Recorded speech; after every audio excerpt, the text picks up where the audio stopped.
गुरुर्ब्रह्मा गुरुर्विष्णु गुरुर्देवो महेश्वरः गुरुसाक्षात् परं ब्रह्म तस्मै श्री गुरवे नमः। ॐ सदाशिवसमारम्भां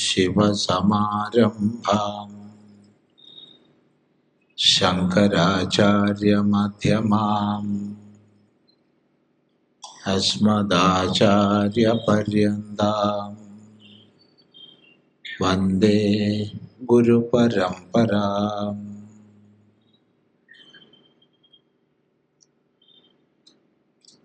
ഓ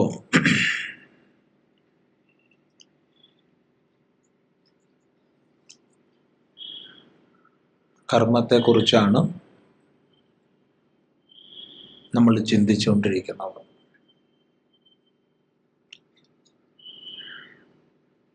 എന്താണ് കർമ്മം? എന്തുകൊണ്ട് നമ്മൾ കർമ്മം ചെയ്യണം? ചെയ്യുന്ന കർമ്മത്തിനനുസരിച്ച് എങ്ങനെ സംസ്കാരങ്ങളും വാസനകളും ഉണ്ടാവും? തദ്വാര എങ്ങനെ കർമ്മബദ്ധരായി തീരും? ഈ കർമ്മബന്ധനത്തിൽ നിന്ന് ഒഴിവാവാനുള്ള മാർഗം എന്താണ്?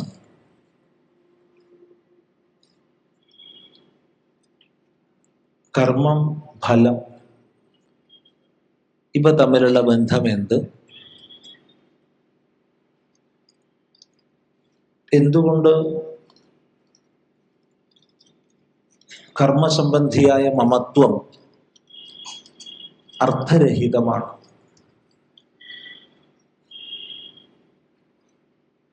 കർമ്മങ്ങളോട് ചേർന്നുള്ള മമത്വ സംഘത്തെ നമുക്ക് എങ്ങനെ ജയിക്കാം?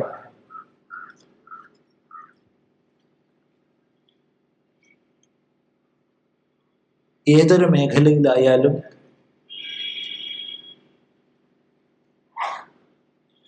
കർമ്മ വിജയം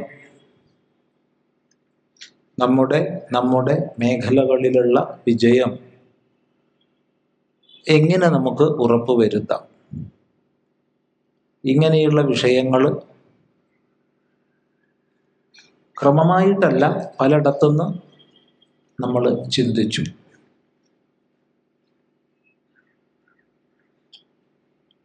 ഇത് തന്നെ വളരെ വിസ്തൃതമായി മാസങ്ങളോളം ഒത്തുചേർന്ന് ചർച്ച ചെയ്യേണ്ടുന്ന വിഷയമാണ് ഈ പറഞ്ഞത് തന്നെ. സമയപരിധിക്കുള്ളിൽ ഒതുക്കേണ്ടതുകൊണ്ട് വളരെ സംക്ഷിപ്തമായിട്ടാണ് പറയുന്നത്.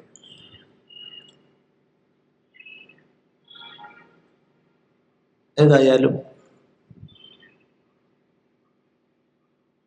കർമ്മത്തിൻ്റെ വിജയത്തിന്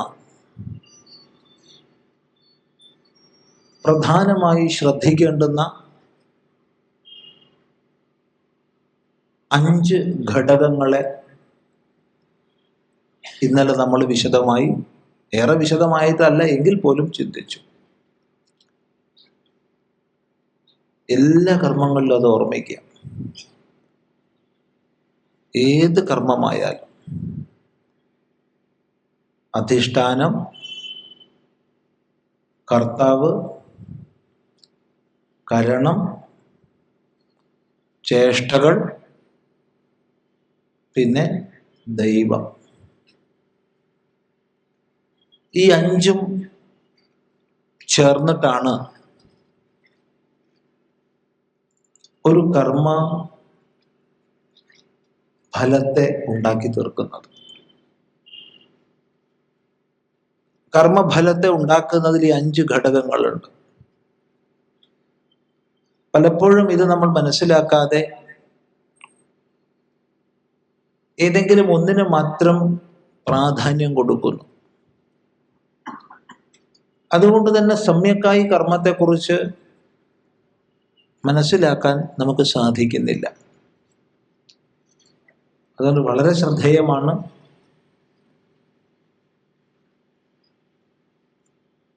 ഈ 5 ഘടകങ്ങൾ.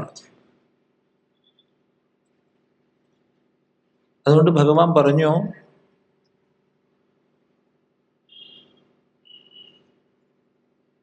ഹേ അർജുന,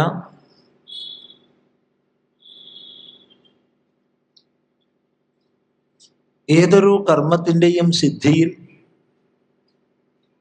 5 കാരണങ്ങളുണ്ട്.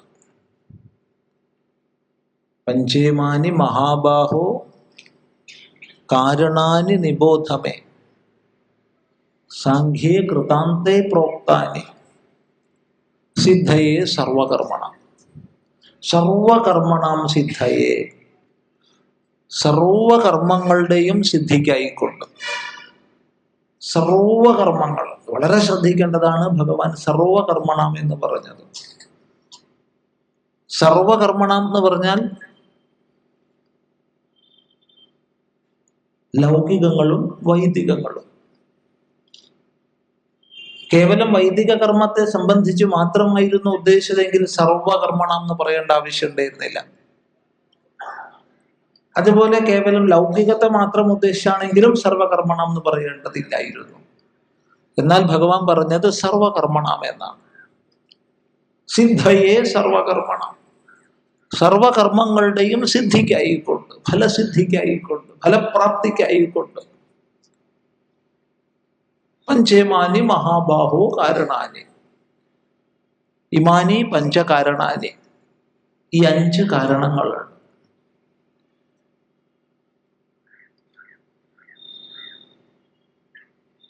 ഇത് ഞാനായിട്ട് പറയുന്നതല്ല. സാഖ്യ കൃതാന്തേ പ്രോക്താനി, സാഖ്യത്തിലും വേദാന്തത്തിലും ഒക്കെ പറയുന്നതാണ്. സാഖ്യന്മാരും വേദാന്തികളും എല്ലാം അംഗീകരിക്കുന്നതാണ്. അതുകൊണ്ട് നീ അവയെ എന്നിൽ നിന്ന് മനസ്സിലാക്കൂ. ഇവിടെ സർവകർമ്മണം ഇതാണെന്ന് ശ്രദ്ധിക്കാൻ ഉദ്ദേശിച്ചത്. ലൗകികങ്ങളും വൈദികങ്ങളും. വേദവിഹിതങ്ങളാണ് വൈദികങ്ങൾ, ലോകസിദ്ധങ്ങളാണ് ലൗകികങ്ങൾ. ലോകവിഹിതം എന്നാരും പറയില്ല. ലൗകിക കർമ്മങ്ങൾ ലോകസിദ്ധങ്ങളാണ്. ലോകവിഹിതം എന്ന് പറയരുത്, ലോകസിദ്ധം. വൈദികം എന്ന് പറഞ്ഞാൽ വേദവിഹിതം.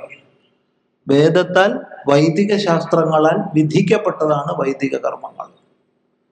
ചെയ്യണം എന്ന് വിധിക്കപ്പെട്ടത് നിത്യകർമ്മങ്ങൾ.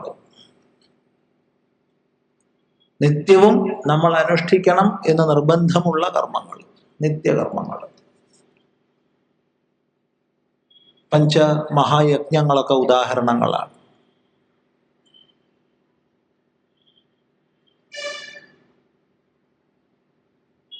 നൈമിത്തിക കർമ്മങ്ങൾ, നിമിത്തവശാൽ ചെയ്യേണ്ടുന്ന കർമ്മങ്ങൾ.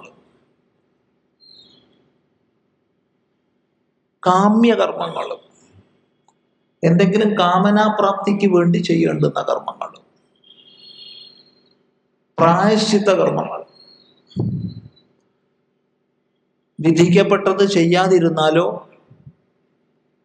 നിഷേധിക്കപ്പെട്ടത് ചെയ്താലോ ഉണ്ടാവുന്ന പാപം പരിഹരിക്കുന്നതിന് ചെയ്യുന്നവയാണ് പ്രായശ്ചിത്ത കർമ്മങ്ങൾ. ഇവയാണ് പൊതുവെ വൈദിക കർമ്മങ്ങൾ, വേദവിഹിതങ്ങൾ. ഒന്നുകൂടി പറയാം: നിത്യവും നൈമിത്തികവും കാമ്യവും പ്രായശ്ചിത്തവും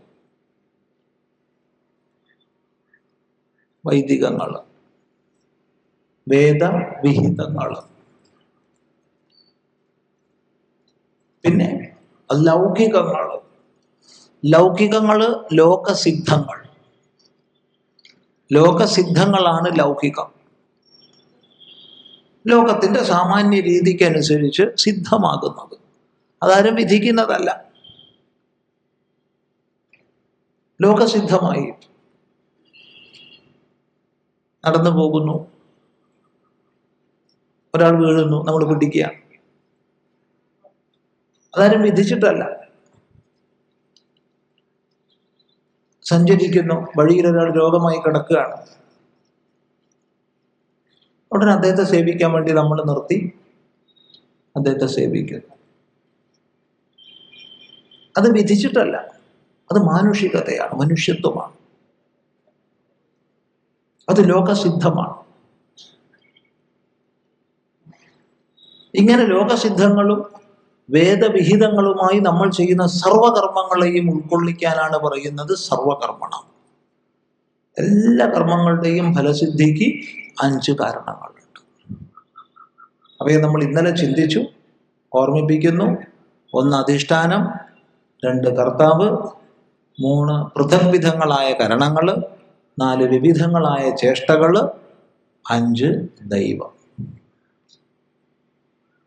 എന്ന് മാത്രമല്ല, ന്യായമായാലും അന്യായമായാലും നമ്മൾ ചെയ്യുന്ന സകല കർമ്മങ്ങൾക്കും ഈ 5 എണ്ണം ഘടകങ്ങളാണെന്നും ഭഗവാൻ പറഞ്ഞു.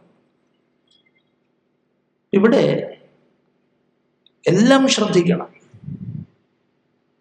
എങ്കിൽ തന്നെയും നമ്മളിപ്പോൾ ചിന്തിക്കുന്നത് കർമ്മത്തെ സംബന്ധിച്ച. കർമ്മത്തിന് ഈ 5 ഘടകങ്ങൾക്കനുസൃതമായിട്ട് ഫലം വന്നു ചേരും.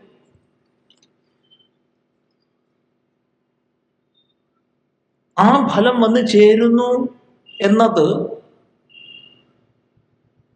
എങ്ങനെയാണ് നമ്മൾ കർമ്മം ചെയ്യുന്നത് എന്നുള്ളതിനനുസരിച്ചിരിക്കും. ഒന്നുകൂടി പറയാം. നേരത്തെ പറഞ്ഞ 5 ഘടകങ്ങളെ ചേർത്തുകൊണ്ട് എങ്ങനെയാണ് നമ്മൾ ക്രിയാനിർവഹണം ചെയ്യുന്നത്? ക്രിയാനിർവഹണത്തിലൂടെ കർമ്മ നിവൃത്തി ഉണ്ടാവുന്നു, കർമ്മസിദ്ധി ഉണ്ടാകുന്നു.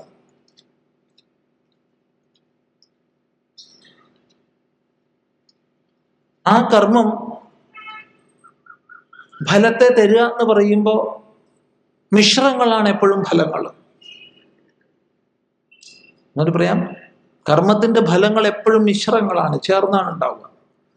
എങ്കിൽ തന്നെയും സുഖം, ദുഃഖം, മോഹം എന്നിങ്ങനെ 3ആയി നമുക്ക് അവയെ വിഭജിക്കാം. ഇവ കലർന്നു വരും. സുഖം മാത്രമായിട്ടാവില്ല, ദുഃഖം മാത്രമായിട്ടാവില്ല, മോഹം മാത്രമായിട്ടാവില്ല. എങ്കിലും ഇവയിൽ ഏതെങ്കിലും ഒന്നിന്റെ ആധിക്യം ഉണ്ടാവും.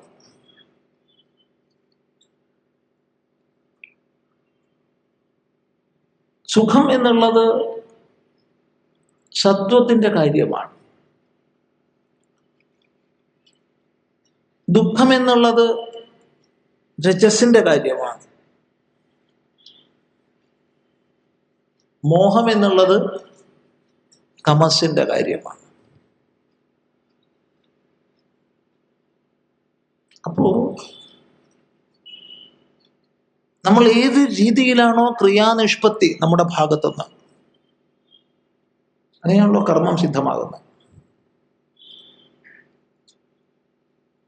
അപ്പൊ നമ്മുടെ ക്രിയാനിഷ്പത്തി സാത്വികമായാൽ നിശ്ചയമാണ് അതിൻ്റെ ഫലം സുഖമാവും, സുഖത്തിന്റെ ആധിക്യമുണ്ടാവും. നമ്മുടെ ക്രിയാനിഷ്പത്തി രാജസികമാണെങ്കിൽ ദുഃഖത്തിന്റെ ആധിക്യം ഉണ്ടാവും. അതുപോലെ നമ്മുടെ ക്രിയാനിഷ്പത്തി താമസികമാണെങ്കിൽ അതിൻ്റെ പരിണാമം എപ്പോഴും മോഹമായിരിക്കും. മോഹം എന്ന് പറഞ്ഞാൽ മലയാളത്തിലെ മോഹമല്ല. മലയാളത്തിൽ പലപ്പോഴും മോഹം എന്ന് പറയുന്നത് ആഗ്രഹം എന്ന അർത്ഥത്തിലാണ്. ഇവിടെ മോഹം എന്ന് പറഞ്ഞാൽ മുഗ്ധമായ, ശരിയും തെറ്റും തിരിച്ചറിയാത്ത, ചെയ്യേണ്ടതും ചെയ്യരുതാത്തതും തിരിച്ചറിയാത്ത, വേണ്ടതും വേണ്ടാത്തതും തിരിച്ചറിയാത്ത, ഈ തിരിച്ചറിവില്ലാത്ത അവസ്ഥയാണ് മോഹം. അത് തമസിന്റെ കാര്യമാണ്, തമോ ലക്ഷണമാണ്. നമ്മളെല്ലാവരും അഭിലഷിക്കുന്നത് സുഖമാണ്. അതുകൊണ്ട് തന്നെ ഇവിടെ പ്രധാനമായി 2 ഘടകങ്ങൾ നമ്മൾ ശ്രദ്ധിക്കണം. ഒന്ന്, നമ്മുടെ കർമ്മം, അതായത് ക്രിയാനിഷ്പത്തി കഴിവതും സാത്വികമാക്കണം. 2, നമ്മളാകുന്ന കർത്താവ് കഴിയുന്നതും സാത്വിക ഭാവത്തിലായിരിക്കണം. ക്രിയയും സാത്വികം, കർത്താവും സാത്വികം. അങ്ങനെയാവുമ്പോൾ അതിൻ്റെ പരിണാമമായിട്ട് വരുന്നത് സുഖാധിക്യമായിരിക്കും. കേവല സുഖം എന്ന് പറഞ്ഞിട്ടില്ല. എന്തുകൊണ്ടെന്നാൽ നമ്മുടെയൊക്കെ കർമ്മങ്ങൾ കേവലം ഒരു ഗുണത്തിലുള്ളതായിരിക്കില്ല, മിശ്രമായിരിക്കും. ഒരാളും തന്നെ കേവല സാത്വികനായിരിക്കില്ല, കേവല രാജസികനായിരിക്കില്ല, കേവല താമസികനായിരിക്കില്ല.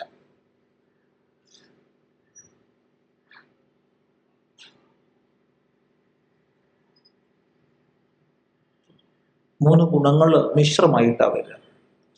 ഏതിന് ആധിക്യമുണ്ടോ അത് പറയാം എന്ന് മാത്രം. നമ്മളിൽ സത്വം അധികമാണെങ്കിൽ അതിൻ്റെ രീതി നമ്മളിലുണ്ടാവും. ശാന്തത, എന്തിനേയും നേരെ പോ എന്ന് സമീപിക്കാനുള്ളൊരു ശേഷി,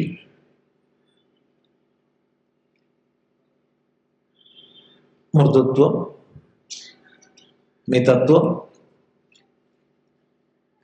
അറിയാൻ കഴിവ്, അറിഞ്ഞതിനെ അറിയിക്കാൻ കഴിവ്, ഇന്ദ്രിയ മനസ്സുകളെല്ലാം പ്രായേണ നിയന്ത്രണത്തിലുള്ള സ്ഥിതി, ഭക്ഷണത്തിൽ അധികം എരിവ്, പുളി, ഉപ്പ് ഒന്നും വയ്യ, എല്ലാത്തിലും ഒരു പാകം, അങ്ങനെയൊക്കെയുള്ള ഒരു പ്രകൃതം. ഇതൊക്കെ സത്വത്തിന്റെ ലക്ഷണങ്ങളാണ്.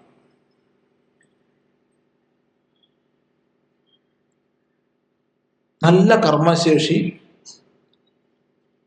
വികാരങ്ങളെല്ലാം കൂടുതൽ, പെട്ടെന്ന് ദേഷ്യം പെട്ടെന്ന്, സങ്കടം പെട്ടെന്ന്, സന്തോഷം പെട്ടെന്ന്,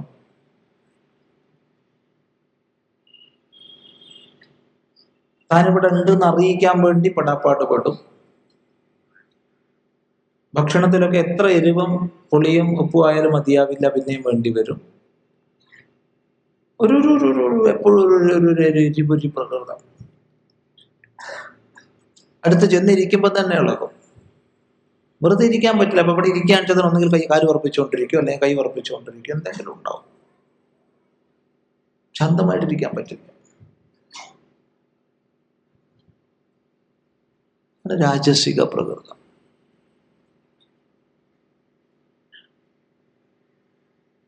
താമസികന്മാര് പ്രായണ ഉറക്കം തൂങ്ങികള്, മടിയന്മാര്, അലസന്മാര്. എന്താ ഇഷ്ടമുള്ള പണി എന്ന് ചോദിച്ചാൽ ഒന്നുകിൽ കിടന്നുറങ്ങണതാവും, അല്ലെങ്കിൽ പരദൂഷണം പറയണതാവും, അല്ലെങ്കിൽ ഒന്നും ചെയ്യാണ്ടിരിക്കണതാവും. ഇന്നുണ്ടാക്കിയ ഭക്ഷണത്തെക്കാൾ ഇഷ്ടം പഴയ ബേക്കറി സാധനങ്ങൾ, പഴയത്. ഇന്ന് ചോറുണ്ടാക്കി കഴിക്കുന്നതിനേക്കാൾ അവർക്ക് ഇഷ്ടം വെള്ളത്തിലിട്ട് വെച്ചിട്ട് നാളെ കഴിക്കുന്നതാവും.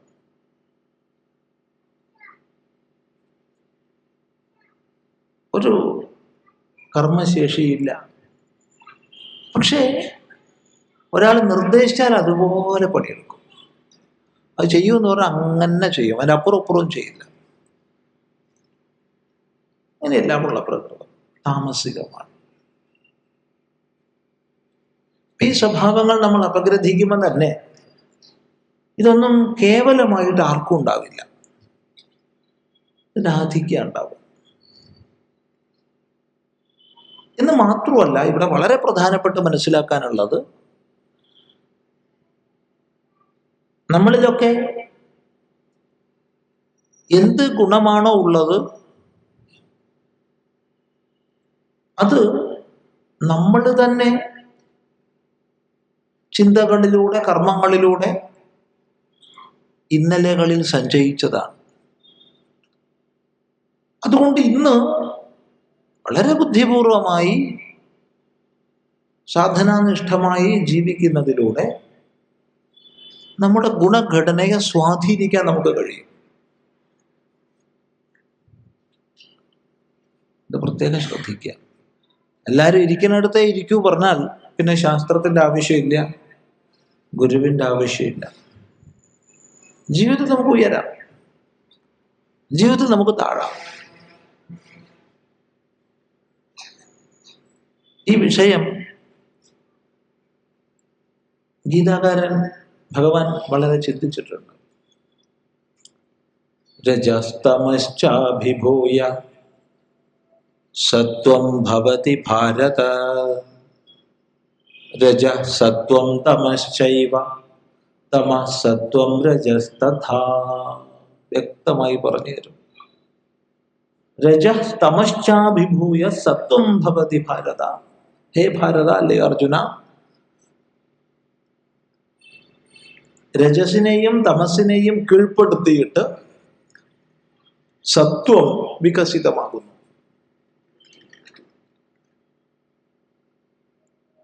രജസത്വം, രജസിനെയും സത്വത്തെയും കീഴ്പ്പെടുത്തിയിട്ട് തമസ് വികസിതമാകും. സത്വത്തെയും തമസിനെയും കീഴ്പ്പെടുത്തി രജസ് വികസിതമാകുന്നു. എന്ന് വെച്ചാൽ അർത്ഥം, ഇതരങ്ങളായ രണ്ട് ഗുണങ്ങളെ കീഴ്പ്പെടുത്തിയിട്ട് ഒരു ഗുണം വികസിതമാകും. അപ്പൊ നമ്മുടെ ചിന്തകള്, നമ്മുടെ പ്രവർത്തനങ്ങള്, നമ്മൾ കഴിക്കുന്ന ഭക്ഷണങ്ങള്, നമ്മൾ കാണുന്ന കാഴ്ചകൾ, നമ്മൾ കേൾക്കുന്ന കേൾവികൾ, ഇതൊക്കെ ഏത് ഗുണത്തിന്റെ വികാസത്തിന് നമ്മൾ ആക്കി തീർക്കുന്നുവോ അതായിരിക്കും പരിണാമം.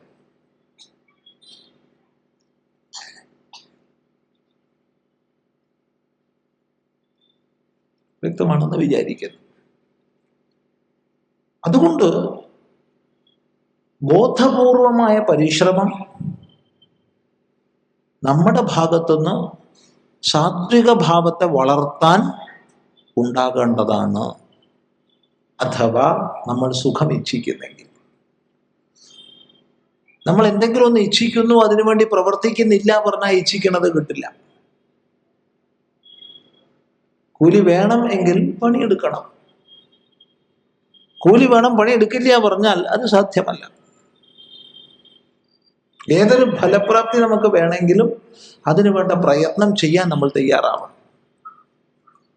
ഈ പറഞ്ഞ സുഖം എനിക്ക് ജീവിതത്തിൽ വേണമെങ്കിൽ സുഖം സത്വകാര്യമായതുകൊണ്ട് നമ്മുടെ വ്യവഹാരങ്ങളെ സത്വകരങ്ങളാക്കി തീർക്കാൻ നമ്മൾ ശ്രമിക്കണം.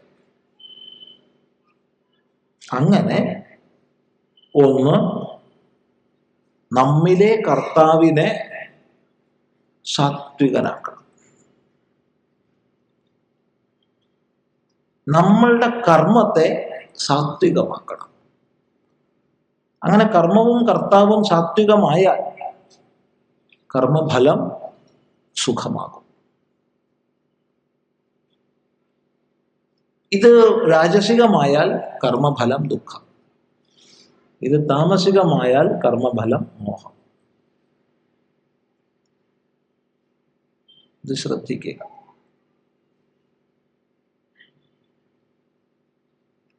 അപ്പോ എങ്ങനെ നമുക്ക് കർമ്മത്തെ സാത്വികമാക്കാം? ചിന്തിക്കുക.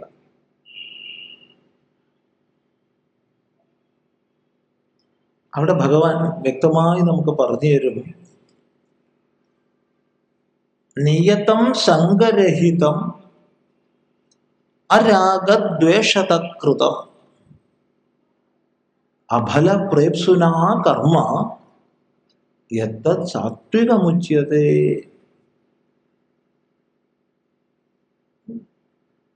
നിയതം സംഗരഹിതം.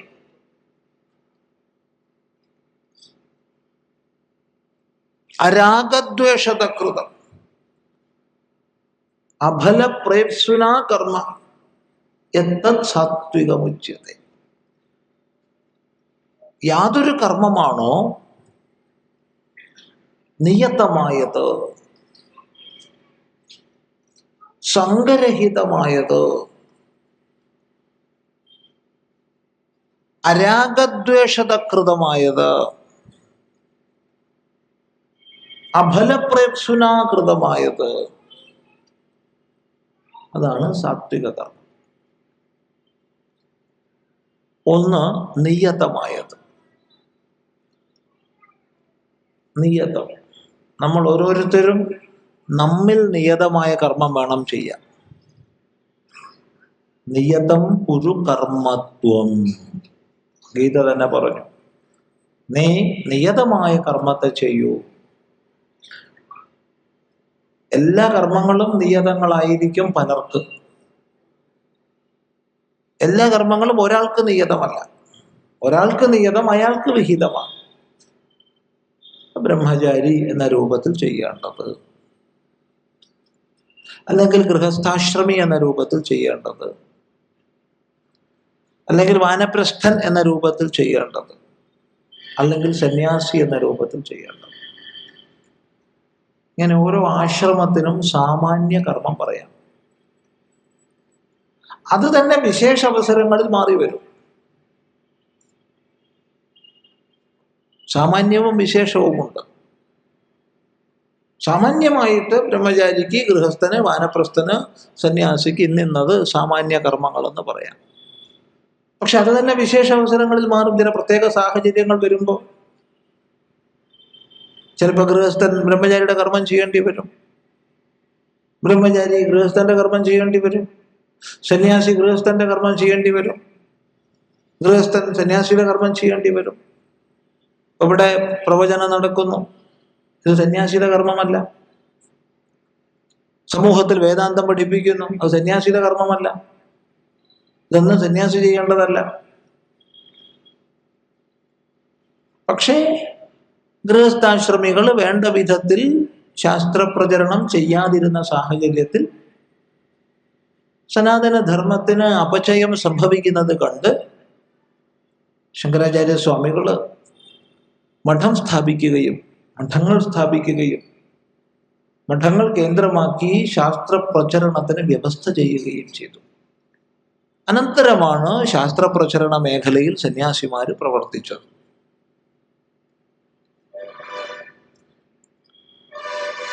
അതേസമയത്ത് ഇത് പ്രവർത്തിക്കുന്ന സമയത്ത് സന്യാസിക്കറിയാം ഇതെന്റെ സ്വധർമ്മമല്ല എന്ന്.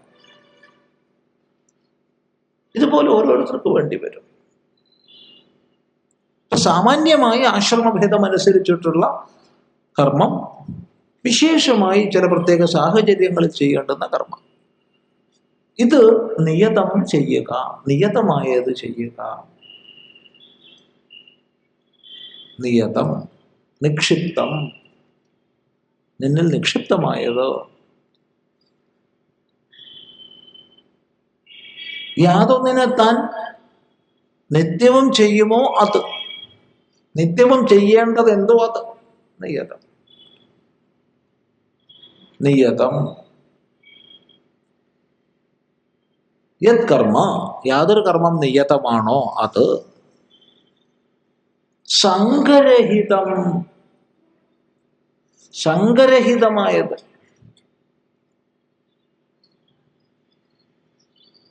ഇതിന്റെ ഫലം എനിക്ക്, ഇതിന്റെ ഫലം എനിക്ക്, ഇതിന്റെ ഫലം എനിക്ക്, ഇങ്ങനെ സംഘത്തോടു കൂടി നമ്മൾ ചെയ്യുമ്പോൾ ഒരു കർമ്മം ഒരിക്കലും സാത്വികമാവുന്നില്ല. അത് നമ്മളെ അതോട്ട് ബന്ധിക്കുന്നു. മറിച്ച് കർത്തവ്യമായത് ഞാനിതാ ചെയ്യുന്നു, ഇത് ഭംഗിയായി ചെയ്യാനേ എനിക്ക് സാധിക്കൂ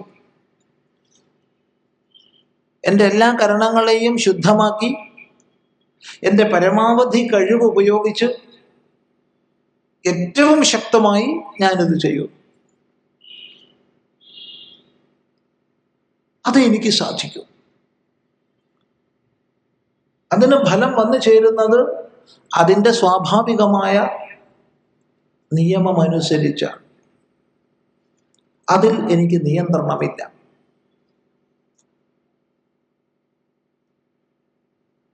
അതുകൊണ്ട് ചെയ്യാനുള്ളത് ചെയ്യുന്നു എന്ന ഭാവനയോടുകൂടി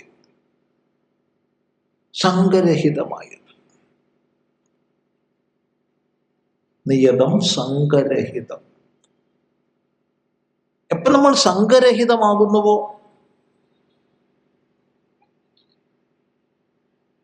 അപ്പൊ നമ്മുടെ കർമ്മത്തിനാലുള്ള സിദ്ധി അസിദ്ധികളിൽ സമഭാവം നമുക്ക് വരും.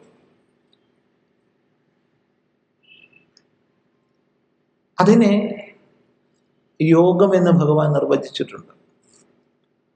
കഴിഞ്ഞ ദിവസം നമ്മളിവിടെ യോഗത്തിന്റെ, കർമ്മയോഗത്തിന്റെ ഒരു ലക്ഷണം പറയുകയുണ്ടായി. യോഗ കർമ്മസു കൗശലം എന്ന്. കർമ്മങ്ങളിലുള്ള കൗശലമാണ് യോഗം എന്ന് പറഞ്ഞു.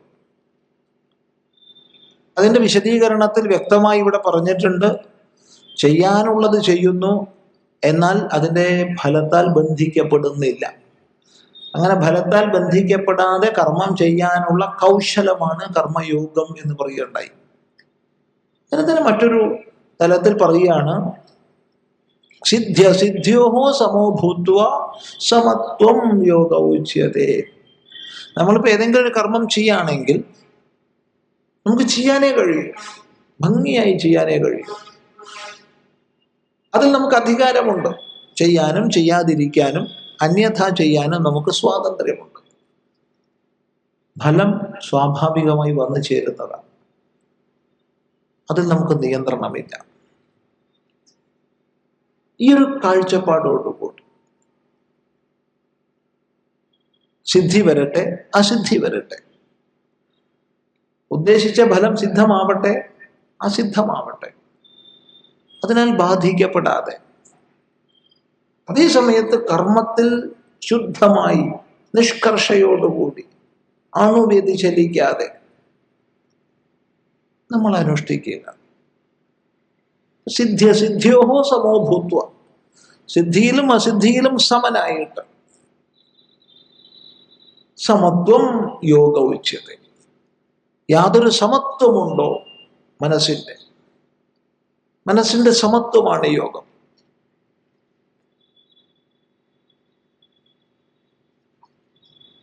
ഹർഷവിഷാദങ്ങളാൽ ബാധിക്കപ്പെടുന്നില്ല. ചെയ്യാനുള്ളത് കുശലതയോടെ ചെയ്യുന്നു. ഈ ഒരു സമത്വത്തിന് പറയുന്ന പേരാണ് യോഗം. അപ്പോ സംഘരഹിതം എന്ന് പറഞ്ഞു കഴിഞ്ഞാൽ അവിടെ യോഗമായി കഴിഞ്ഞു. എപ്പോ കർമ്മം സംഘരഹിതമാകുന്നു അപ്പോൾ അത് യോഗമായി. ശ്രദ്ധിക്കുക. നിയതം സംഘരഹിതം അരാഗദ്വേഷതകൃതം. അരാഗദ്വേഷതകൃതം, രാഗദ്വേഷതഃ ന കൃതം. രാഗദ്വേഷങ്ങളാൽ ചെയ്യപ്പെടുന്നതാവരുത്. രാഗം എന്ന് പറഞ്ഞാൽ സുഖാനുഷയി രാഗ. സുഖത്തിനായിക്കൊണ്ട് വിഷയങ്ങളോട്, പദാർത്ഥങ്ങളോടുള്ള ഒട്ടിച്ചേരലിന് പറയുന്ന പേരാണ് രാഗം.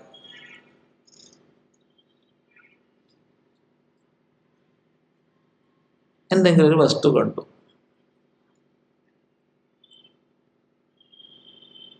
എന്തോ ഒരു വസ്തു, ഇന്നൊന്നുമില്ല, കണ്ട സമയത്ത് തോന്നി അതിനെ കിട്ടിയാൽ സുഖമാവുമല്ലോ എന്ന് തോന്നി, അതിനെനിക്ക് കിട്ടിയാൽ സുഖമാവുമല്ലോ എന്ന് തോന്നി,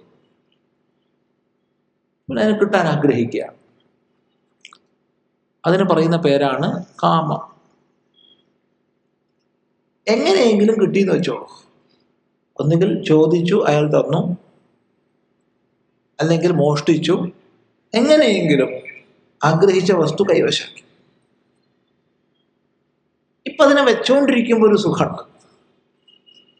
സുഖത്തിനായിക്കൊണ്ട് അതിനെ വെച്ചുകൊണ്ടിരിക്കുന്ന പ്രാപ്തമായ ഒരു വസ്തുവെ സുഖത്തിനായിക്കൊണ്ട് ചേർന്നിരിക്കുന്ന അനുശയനം ചെയ്യുന്ന സ്വഭാവം, ഗുണവിശേഷം, അതാണ് രാഗം. രാഗം കാമവും രാഗമുള്ള വ്യത്യാസം: കാമം അപ്രാപ്ത വസ്തുവിൽ സുഖഹേതുവിനുള്ള ആഗ്രഹമാണ്. രാഗം പ്രാപ്തമായ വസ്തുവോട് ചേർന്നിരിക്കാനുള്ള ഒരു ഇച്ഛാവിശേഷമാണ്. ഇത് അവനവനെ വേർതിരിച്ചറിയാൻ പറ്റും രാഗമുണ്ടോ ഇല്ലയോ എന്നൊക്കെ. ഒരാൾക്കറിയാൻ കഴിയില്ല. ദ്വേഷം ഇതിന് നേരെ വിപരീതമാണ്. ദ്വേഷം എന്ന് പറഞ്ഞാൽ ദുഃഖാനുശയി ദ്വേഷ, ദുഃഖത്തിന്റെ തുടർച്ചയായിട്ട് വരുന്നതാണ് ദ്വേഷം. അതായത് ഇത് ദുഃഖഹേതുവാകുമല്ലോ എന്ന ചിന്തയാൽ എന്തെങ്കിലും ഒന്നിനെ അകറ്റാനുള്ള ഭാവം. ഇതെനിക്ക് ദുഃഖഹേതുവാകും എന്നുള്ളത് കൊണ്ട് എന്തെങ്കിലും ഒന്നിനെ നമ്മൾ അകറ്റാൻ ശ്രമിക്കുന്നു. അതാണ് ദ്വേഷം.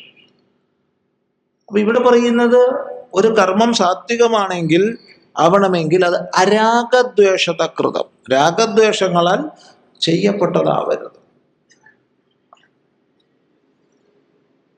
രാഗദ്വേഷങ്ങളാൽ ചെയ്യപ്പെട്ടതാവരുത്. അഫലപ്രേപ്സുന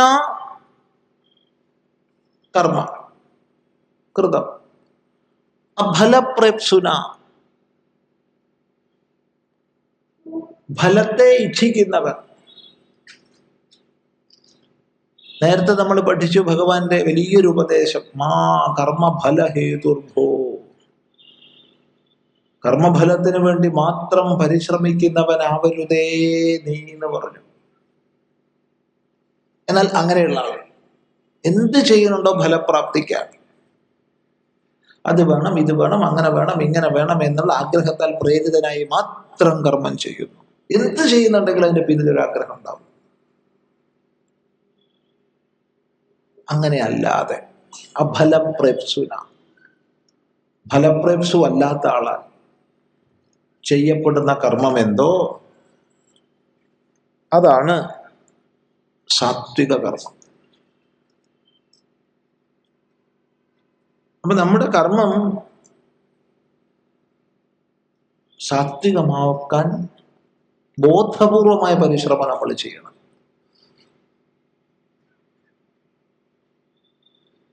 സാത്വികം മനസ്സിലാക്കുമ്പോൾ സ്വീകരിക്കാൻ വേണ്ടി, സാത്വികം മനസ്സിലാക്കുമ്പോൾ ഒഴിവാക്കാൻ വേണ്ടി താമസികവും രാജസികവും മനസ്സിലാക്കണം. അതിന് നമ്മൾ അധികം സമയം ഉപയോഗിക്കുന്നില്ല. ഏറ്റവും സംക്ഷിപ്തമായി മാത്രം പറയാം. എത്തു കാമേപ്സുന കർമ്മ സാഹങ്കാരേണ വാപുന ക്രിയതേ ബഹുലായാസം തദ് രാജസമുദാഹൃതം. കാമേപ്സുന, കാമപ്രാപ്തിക്ക് ഇച്ഛിക്കുന്നവൻ. ഇതിനെ കൊണ്ട് എനിക്കിത് കിട്ടും, ഇതിനെ കൊണ്ട് എനിക്കിത് കിട്ടും, ഇതിനെ കൊണ്ട് എനിക്കിത് കിട്ടും എന്നുള്ള സങ്കല്പത്തോടു കൂടി എന്ത് ചെയ്യുന്നുണ്ടെങ്കിലും ആ ഒരു ആഗ്രഹത്തോടു കൂടി കർമ്മ സാഹങ്കാരേണ വാ പുനഃ, അല്ലെങ്കിൽ അഹങ്കാരത്തോടു കൂടി ഞാൻ ചെയ്യുന്നു, ഞാനാണ് ഇതൊക്കെ ചെയ്യണത് എന്ന അഹങ്കാരത്തോടു കൂടി. ക്രിയത്തെ ബഹുളായാസം, വളരെ പ്രയാസപ്പെട്ടാ ചെയ്യുന്നത്. അനായാസം ചെയ്യാൻ കഴിയില്ല, വളരെ പ്രയാസപ്പെട്ടിട്ട്. ബഹുളായാസം, ആവശ്യത്തിലധികം ആയാസം ചെയ്തിട്ട്. 10 പണി ചെയ്യുന്നുണ്ടെങ്കിൽ 10 പണി ചെയ്യുന്നുണ്ട് എന്ന് അറിയിക്കാൻ 100 പണി ചെയ്യും. എന്തെങ്കിലും പണി നമ്മൾ ചെയ്യുന്നുണ്ട്, ലൗകികമോ വൈദികമോ എങ്കിൽ അത് 4 ആൾ അറിയിക്കാൻ വേണ്ടി അതിന്റെ ഇരട്ടി പണിയെടുക്കും. അതാണ് ബഹുളായാസം.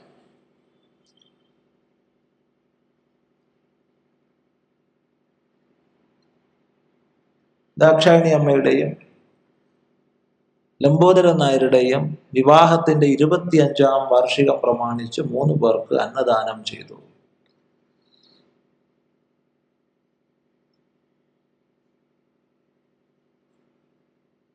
മൂന്ന് പേർക്ക് അന്നദാനം ചെയ്തു. 4 കൂട്ടം പായസം വെച്ചിട്ടായിക്കോട്ടെ, എന്നാ തന്നെ എത്ര ഉറുപ്പ്യാവും? ഒരു പായസമല്ല, 2 പായസമല്ല, 4 കൂട്ടം പായസം വെച്ചിട്ടുള്ള സദ്യ ആയിക്കോട്ടെ, എന്നാൽ തന്നെ എത്ര ഉറുപ്പ്യാവും? പക്ഷെ അത് നാട്ടുകാരെ അറിയിക്കാൻ വേണ്ടിയിട്ട് കൊടുത്ത പരസ്യത്തിന് എത്ര ഉറുപ്പ്യാവും? ചിന്തിക്കുക. തമാശയല്ല. ബഹുളായാസം, വളരെ ആയാസപ്പെട്ടിട്ട് അവർ പലതും ചെയ്യും. ഈ രാജസിക കർമ്മം ചെയ്യുന്നവരെ കൊണ്ട് പലതും ചെയ്യിപ്പിക്കാൻ നമുക്ക് എളുപ്പമാണ്. അത് പ്രത്യേകം ശ്രദ്ധിക്കുക. അവരുടെ അഹങ്കാരത്തിന് ഒന്ന് തട്ടിക്കൊടുത്താൽ മതി. നീ ഉണ്ടായിട്ടല്ലേ ഈ പ്രഭാഷണ പരമ്പരയൊക്കെ നടക്കുന്നത്, അതുകൊണ്ടൊന്ന് നിങ്ങളൊന്ന് സ്പോൺസർ ചെയ്യണം. ഓ, അങ്ങനെയൊക്കെ സ്വാമി പറഞ്ഞല്ലോ, എന്നാ ഒന്ന് സ്പോൺസർ ചെയ്ത് കളയാം. അതിന് സ്വാമി 4 ആൾ അറിയിക്കാൻ വഴിയുണ്ടോ? ഓറായിട്ട് വഴിയുണ്ട്, എവിടെ എഴുതി വെക്കാം, നാളുടെ വകയാണെന്ന്. ഇന്നത്തെ പ്രഭാഷണം സ്പോൺസർ ചെയ്തത് നാള്. ബഹുളായാസം, എളുപ്പമായി. രാജസിക കർത്താക്കളെയാണ് രാജസിക കർമ്മങ്ങൾ, കർത്താവല്ല രാജസിക കർമ്മം, ഇതാണ് മിക്കവാറും നമ്മൾ സമൂഹത്തിൽ കാണുന്നത്.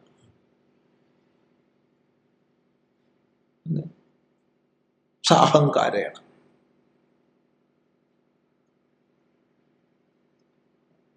ഒരിടത്ത് ഒരു ക്ഷേത്രത്തോടനുബന്ധിച്ച് ഒരു ഗസ്റ്റ് ഹൗസിൽ പറയുമ്പോൾ നിങ്ങൾ സ്വാമി അസത്യം പറയാന്നേ വിചാരിക്കുള്ളൂ. അസത്യമല്ല, സത്യമാണ്.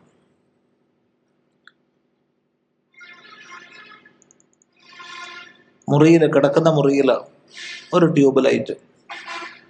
ആ ട്യൂബ് ലൈറ്റിന്റെ മുകളിൽ കറുത്ത പെയിന്റ് കൊണ്ട് എന്തൊക്കെ എഴുതിയെന്നറിയോ? എങ്ങനെ ഇത്ര അക്ഷരം കൊള്ളിച്ചതെന്ന് നമുക്ക് അത്ഭുതമാവും. With the best compliments from so and so. ഒരുപാട് വലിയ പേരാ. In loving memory of their parents എന്നും പറഞ്ഞ അവരെ പേരും പോരെ. അപ്പോൾ അമ്പല കമ്മിറ്റിയുടെ പ്രസിഡന്റിനോട് നമ്മൾ പറഞ്ഞു, ഇത് നന്നായിട്ടുണ്ട്, നൈറ്റ് ലാമ്പ് നന്നായിട്ടുണ്ടെന്ന്. അല്ല സമയം നൈറ്റ് ലാമ്പ് അല്ലല്ലോ അത്, നൈറ്റ് ലാമ്പിന്റെ ഉപയോഗമാണ്. വെളിച്ചം പുറത്തു വരില്ല, രാത്രി ഇട്ട് കിടക്കാൻ സുഖമാണ്. ട്യൂബ് ലൈറ്റാ, നല്ല ട്യൂബാ, ഇതേ എന്നുള്ള വലിയ ട്യൂബാ. പക്ഷെ ഇതൊക്കെ എഴുതിയിരിക്കുക അതിൽ, ഇന്നാളുടെ മക, ഇന്നാളുടെ ഓർമ്മയ്ക്കായിട്ട്. അതുകൊണ്ട് ഒരു ട്യൂബിന്റെ മുകളിൽ. ബഹുളായാസം, സാഹങ്കാരയാണ്. രാജസം, അതാണ് രാജസം.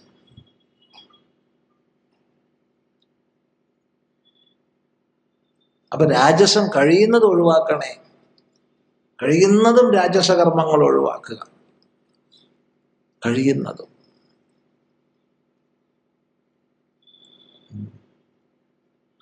രജോ ഗുണം വേണം, വേണ്ടെന്ന് പറയുന്നില്ല. കർമ്മനിർവൃത്തിക്ക് രജോ ഗുണം വേണം. പക്ഷെ രാജസിക കർമ്മങ്ങൾ നമുക്ക് ദുഃഖമേ തരൂ.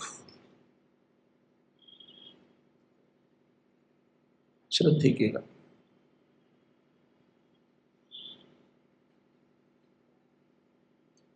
പിന്നെ താമസിക ഒഴിവാക്കണം എന്ന് പറയേണ്ടതില്ലല്ലോ. അനുബന്ധം ക്ഷയം ഹിംസാം അനപശ്യച പൗരുഷം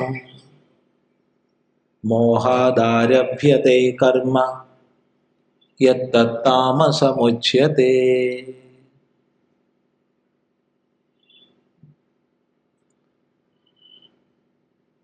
താമസകർമ്മം. അനുബന്ധം ക്ഷയം ഹിംസാം അനപശ്യച പൗരുഷം മോഹാദാരഭ്യതേ കർമ്മ താമസം. അനുബന്ധം ക്ഷയം ഹിംസാം പൗരുഷം ച അനപശ്യ. അനുബന്ധത്തെയും ക്ഷയത്തെയും ഹിംസയെയും പൗരുഷത്തെയും നോക്കാതെ. അപ്പം നമ്മളിതൊക്കെ നോക്കിയിട്ട് വേണം ഒരു കർമ്മം ആരംഭിക്കേണ്ടത്. ശ്രദ്ധിക്കുക. ഇതൊക്കെ നോക്കാണ്ട് ചെയ്താൽ താമസിക്കാവും എന്ന് പറഞ്ഞ അർത്ഥം നമ്മളിതൊക്കെ നോക്കിയിട്ട് വേണം ചെയ്യാൻ. ഒന്ന് അനുബന്ധം. നമ്മൾ ഏതെങ്കിലും ഒരു പ്രവൃത്തി ചെയ്താൽ എന്തായിരിക്കും അതിൻ്റെ അനുബന്ധം? നമ്മൾ എത്ര പേര് ആലോചിക്കാറുണ്ടത്? തത്കാലം എന്തെങ്കിലും തോന്നി അതങ്ങ് ചെയ്യും, തത്കാലം എന്തെങ്കിലും തോന്നി അതങ്ങ് പറയും. പക്ഷേ ഏത് കർമ്മത്തിനും അതിൽ അനുബന്ധം ഉണ്ടാവും. അതുകൊണ്ട് തന്നെ അനുബന്ധത്തെ നോക്കാൻ നമുക്ക് ബാധ്യതയുണ്ട്. ഞാൻ ചെയ്യുന്ന ഒരു കർമ്മത്തിന്റെ അനുബന്ധം എനിക്ക് ദോഷമായി വരരുത്, സമാജത്തിന് ദോഷമായി വരരുത്. ചിന്തിക്കണം. അനുബന്ധം നോക്കാതെ എന്തെങ്കിലുമൊക്കെ ചെയ്തു കൂട്ടിയാൽ, ലൗകികമായാലും കൊള്ളാം, വൈദികമായാലും കൊള്ളാം,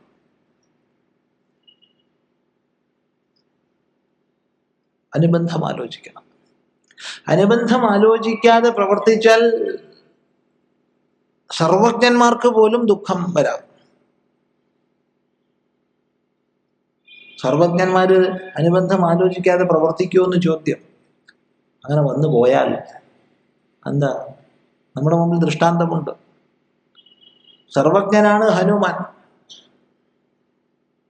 പക്ഷേ ഹനുമാൻ അനുബന്ധം ആലോചിക്കാണ്ട് ഒരു പ്രവൃത്തി ചെയ്തു പോയി. ലങ്കയ്ക്ക് അങ്ങ് തീ കൊടുത്തു.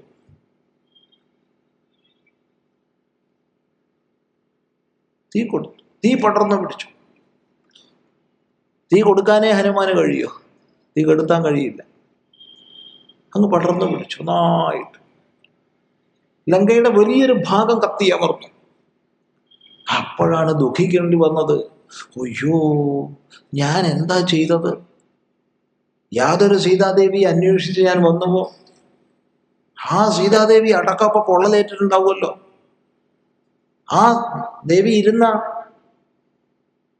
ഉപവനം കത്തി നശിച്ചിട്ടുണ്ടാവുമല്ലോ. ആകെ ദുഃഖിതനായി. ഉടനെ പതുങ്ങിപ്പോയി നോക്കി. ഓ, ദേവിക്ക് ഒന്നും പറ്റിയിട്ടില്ല, സമാധാനായി.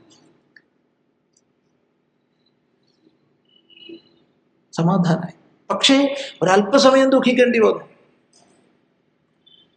അനുബന്ധം നോക്കാതെ പ്രവർത്തിച്ചാൽ സർവജ്ഞന് പോലും ദുഃഖം വരും. അപ്പൊ നമ്മളൊക്കെ എത്ര ശ്രദ്ധിക്കണം എന്ന് ആലോചിച്ച് നോക്കുക. അനുബന്ധം, ഏതൊരു കർമ്മത്തിന്റെ അനുബന്ധം നമ്മൾ ആലോചിക്കണം. അല്ലെ? എന്താണ് അതിന്റെ പരിണാമം? എനിക്കും സമാജത്തിനും അതെത്ര ദോഷകരമായി തീരും. ക്ഷയം, ഏതൊരു കർമ്മം ചെയ്യുമ്പോഴും അതിനൊരു ക്ഷയം ഉണ്ടാവും, അതിനൊരു പരിണാമമുണ്ട്, ക്ഷയമുണ്ട്. ക്ഷയം നോക്കണം, ഏത് കർമ്മത്തിനും ഉണ്ട്. അപ്പൊ നമ്മളിപ്പോ ഇവിടെ ഇരുന്ന് 2 മണിക്കൂർ ശാസ്ത്ര വിചാരം ചെയ്യുക, നല്ല കർമ്മമാണ്. പക്ഷെ ഇതിനൊരു ക്ഷയാംശമുണ്ട്. ഈ 2 മണിക്കൂർ നമ്മൾ മറ്റു പല പ്രവൃത്തികളും ചെയ്യാതിരിക്കുക. അത് നമ്മൾ ചെയ്തിരുന്നെങ്കിൽ എത്ര പ്രയോജനം രാഷ്ട്രത്തിന് ഉണ്ടാകുമായിരുന്നു. അതിന് ക്ഷയം സംഭവിക്കുന്നുണ്ട്. ക്ഷയമില്ലാണ്ട് ഒരു കർമ്മമില്ല. പക്ഷേ ക്ഷയം കൂടാണ്ട് കഴിയില്ല. അപ്പൊ നമ്മൾ ഏതാണ് പ്രയോജനവത്തെന്ന് നോക്കിയിട്ട് അതാണ് ചെയ്യുക. ഇതുകൊണ്ട് ക്ഷയമുണ്ടെങ്കിലും ക്ഷയത്തെക്കാൾ ഏറെ പ്രയോജനമുള്ളത് കൊണ്ട് ഞാനിത് ചെയ്യുന്നു, ഞാൻ കേൾക്കാൻ പോകുന്നു. ചില സന്ദർഭങ്ങളിൽ ഇത് കേൾക്കാൻ പോകാൻ പറ്റില്ല. കാരണം 2 മണിക്കൂർ ഇത് കേൾക്കാൻ ഞാൻ പോയി കഴിഞ്ഞാൽ സംഭവിക്കാവുന്ന ക്ഷയം ഇതിന്റെ പ്രയോജനത്തെക്കാൾ വലുതായിരിക്കുമെങ്കിൽ ഇത് കേൾക്കാൻ പോകരുത്. അതെപ്പോഴും ചിന്തിക്കണം, അത് വിലയിരുത്തണം. അനുബന്ധം, ക്ഷയം, ഹിംസാം. നമ്മൾ ഏതൊരു കർമ്മം ചെയ്യുമ്പോഴും അതിനൊരു ഹിംസാംശമുണ്ട്. ഹിംസ കൂടാതെ ആർക്കും ഒന്നും ചെയ്യാൻ പറ്റില്ല. നടക്കുമ്പോൾ, ഇരിക്കുമ്പോൾ, കിടക്കുമ്പോൾ, സംസാരിക്കുമ്പോൾ, വെള്ളം തിളപ്പിക്കുമ്പോൾ, ഭക്ഷണം ഉണ്ടാക്കുമ്പോൾ, അടിച്ചു വാരുമ്പോൾ എന്ന് വേണ്ട ഏത് പ്രവൃത്തി ചെയ്യുമ്പോഴും അതിനൊരു ഹിംസയുണ്ട്. നമ്മുടെ ഏത് വ്യാപാരത്തിലും ആരെങ്കിലും ദുഃഖിക്കുന്നുണ്ടാവും, ആരെങ്കിലുമൊക്കെ. നമ്മളത് പരിഗണിച്ചിട്ട് അതുകൊണ്ടുണ്ടാകുന്ന ഹിംസാദോഷവും പ്രയോജനവും തട്ടിച്ചു നോക്കി, ഹിംസയാണ് അധികമെങ്കിൽ ചെയ്യരുത്, പ്രയോജനമാണ് അധികമെങ്കിൽ ചെയ്യണം. പക്ഷെ ഇതൊന്നും പരിഗണിക്കാതെ ചെയ്യുന്നു. അനുബന്ധം, ക്ഷയം, ഹിംസാം, അനപശ്യച പൗരുഷം. പൗരുഷം നോക്കാതെ, എനിക്കിതിന് കഴിയുമോ നോക്കാതെ എടുത്ത് ചാടും ഓരോ കർമ്മത്തിന്. എനിക്കിതിന് കഴിവുണ്ടോ? അതാലോചിക്കണം. ഓരോ വർഷം കഴിയുന്തോറും പ്രായം കൂടുന്നുണ്ട്. ചെറുപ്പത്തിൽ ഞാൻ ചെയ്തു പറഞ്ഞിട്ട് ഇപ്പൊ ചെയ്യാൻ കഴിയില്ല. അന്ന് ചെയ്തു, അതുകൊണ്ട് ഇന്ന് ചെയ്യാൻ കഴിയില്ല. അത് ഞാൻ ആലോചിക്കണം. അന്ന് ചെയ്ത ആ ഒരു സ്മൃതിയിൽ ഇന്ന് ചെയ്യാൻ പുറപ്പെട്ടാൽ എനിക്ക് നാട്ടുകാർക്ക് ഉപദ്രവമാവും. ചിന്തിക്കുക.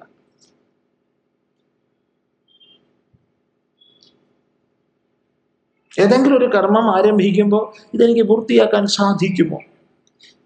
പൂർത്തിയാക്കാൻ സാധിക്കുന്ന ആർക്കും ഒരുറപ്പുമില്ല. നാളെ കൃത്യം 6:30 മണിക്ക് അടുത്ത പ്രഭാഷണത്തിന് തുടർച്ച പറയാം. അതൊക്കെ ഒരു വ്യവഹാരം. അതിനിടയ്ക്ക് കാറ്റ് പോയാലോ? എങ്ങനെയാ പറയുക? കാറ്റെപ്പോഴും പോവാം. പക്ഷെ ഒരു ലോക വ്യവഹാരത്തിൽ അത് പറയും. ഇതിന്റെ ബാക്കി നാളെ 6:30 മണിക്ക്. ഒരു ലോക വ്യവഹാര ശൈലി, അത്രയേ ഉള്ളൂ. അല്ലാണ്ട് ഒരു ഉറപ്പുമില്ല. എങ്കിൽ തന്നെയും ആ ലോകവ്യവഹാര ശൈലിക്ക് അനുസരിച്ച് ഇതെനിക്ക് പൂർത്തിയാക്കാൻ സാധിക്കുമോ? ഇതിനുള്ള കഴിവ് എനിക്കുണ്ടോ? ഇതിനുള്ള പൗരുഷം കഴിവ് എനിക്കുണ്ടോ എന്ന് ആലോചിക്കണം. ഇതൊന്നും നോക്കാതെ, അനുബന്ധം നോക്കാതെ, ക്ഷയം നോക്കാതെ, ഹിംസ നോക്കാതെ, പൗരുഷം നോക്കാതെ, മോഹാദാരഭ്യതേ കർമ്മ, മോഹത്തോടുകൂടി, വിവേകമില്ലായ്മയോടുകൂടി യാതൊരു കർമ്മത്തെ മനുഷ്യൻ ആരംഭിക്കുന്നുണ്ടോ ആ കർമ്മം താമസിക കർമ്മമാണ്. അപ്പൊ നമ്മുടെ കർമ്മം സുഖമാണ് നമ്മൾ ഇച്ഛിക്കുന്നതെങ്കിൽ സാത്വികമാവണം.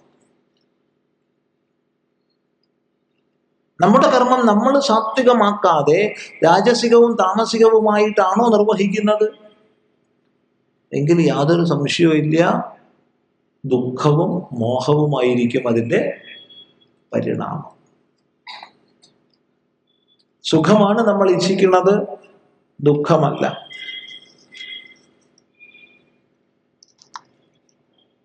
സുഖമാണ് നമ്മൾ ഇച്ഛിക്കുന്നത്, ദുഃഖമല്ല.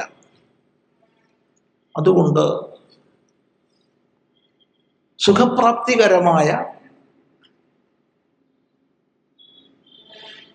സാത്വിക കർമ്മത്തെ ചെയ്യാൻ നമ്മൾ ശീലിക്കുക. സാത്വിക വിചാരം, സാത്വിക ആഹാരം, വ്യവഹാരങ്ങൾ സാത്വികമാക്കുക. അങ്ങനെ ക്രമേണ നമുക്ക് നമ്മളിൽ നിന്ന് പുറപ്പെടുന്ന കർമ്മങ്ങളെ സാത്വികമാക്കാൻ പറ്റും.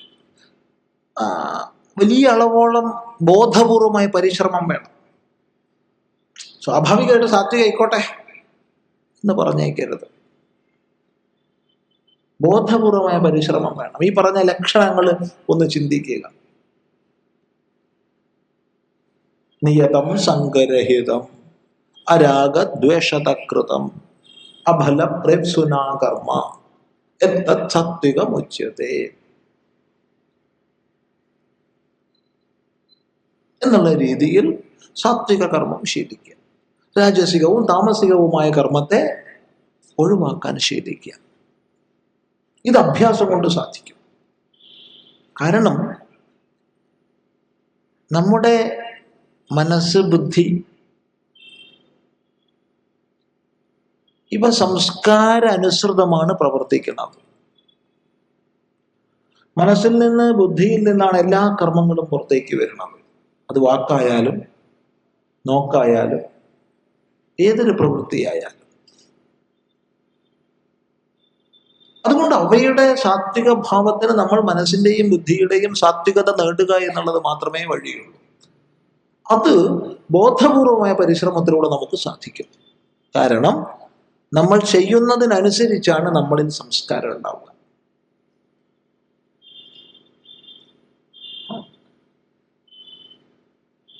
ചെയ്യുന്നതിനനുസരിച്ചാണ്.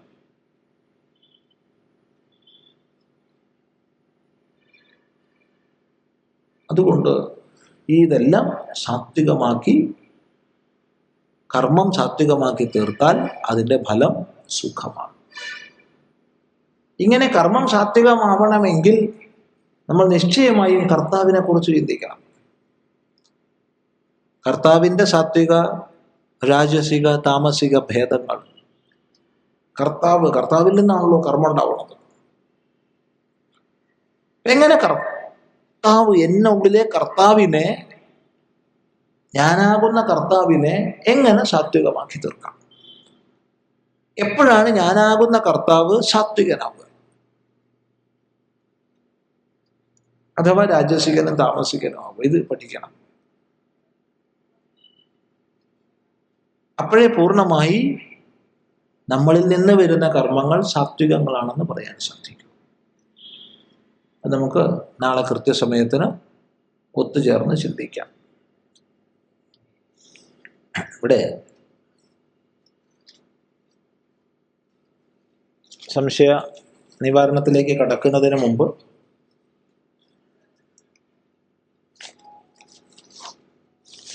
ഒരു വിഷയം അറിയിക്കാം. കളത്തൂർ അദ്വൈതാശ്രമം 92 ഒക്ടോബർ മാസത്തിൽ സ്ഥാപിതമായി. അവിടെ നിന്ന് ഇങ്ങോട്ട് നിത്യം നിരന്തരം സാമാന്യമായി സനാതനധർമ്മ പ്രചരണവും വിശേഷമായി വേദാന്ത ശാസ്ത്ര പ്രചരണവും ചെയ്തു വരുന്നു. അതിന് വിവിധങ്ങളായ പരിപാടികളുണ്ട്.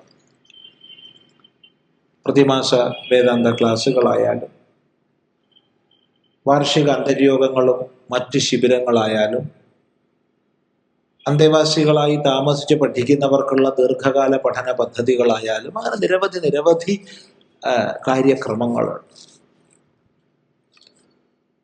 അതിൻ്റെയൊക്കെ ഭാഗമായിട്ട്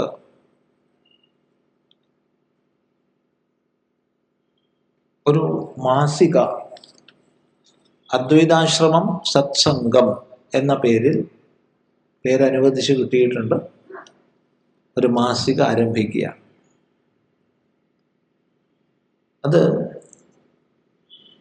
നല്ലൊരു നിലവാരമുള്ള വിശേഷമായി വേദാന്ത ശാസ്ത്രത്തെ പ്രസരിപ്പിക്കുന്നതിനും സാമാന്യമായി സനാതനധർമ്മത്തിൻ്റെ ഒരു ശക്തമായ ശബ്ദമായി തീരുന്നതിനും ഉദ്ദേശിച്ചുകൊണ്ടാണ് ആരംഭിക്കുന്നത്. ശാസ്ത്ര പഠനത്തിനുള്ള പങ്ക്തികളുണ്ടാവും. ഹിന്ദു സമൂഹത്തെ സംബന്ധിക്കുന്ന വാർത്തകളുടെ അപഗ്രഥനം ഉണ്ടാവും. മൊത്തം ഭാരതത്തിൽ പ്രസക്തമായി ചിന്തിക്കപ്പെടേണ്ടുന്ന ചില വിഷയങ്ങളെക്കുറിച്ചുള്ള ചർച്ചകൾ ഉണ്ടാവും. കുട്ടികൾക്കുള്ളൊരു ബാലപംക്തി ഉണ്ടാവും. സംശയ നിവാരണങ്ങൾ ഉണ്ടാവും. ഏതെങ്കിലുമൊക്കെ വേദാംഗങ്ങൾ ഉപവേദങ്ങൾ പരിചയപ്പെടാനുള്ള അവസരം ഉണ്ടാവും. ഇങ്ങനെ വ്യത്യസ്ത വിഭവങ്ങൾ ആലോചിച്ചിട്ടുണ്ട്. അത് ഏപ്രിലിൽ തുടങ്ങണം എന്നാണ് ഉദ്ദേശിക്കുന്നത്, ശങ്കര ജയന്തിയോടനുബന്ധിച്ച്. ഒരു വർഷത്തേക്ക് വാർഷിക വരിസംഖ്യ 300 രൂപയാണ് ഇപ്പോൾ നിശ്ചയിച്ചത്. പരമാവധി പേര് അതിൽ അംഗങ്ങളായി ചേരുകയും അംഗങ്ങളായി ചേർക്കുകയും ചെയ്യണമെന്നാണ് പറയാനുള്ളത്. നമ്മളെല്ലാവരും ഒത്തൊരുമിച്ച് സഹകരിച്ചാലേ അത് ഭംഗിയായിട്ട് വിജയിക്കും. ഈ വിഷയം എല്ലാവരെയും അറിയിക്കുന്നു. ഇത് ചേരാനുള്ള സൗകര്യം ഇവിടെ തന്നെ കൗണ്ടറിലുണ്ട്, അതുകൂടി പറയുന്നു. ശരി.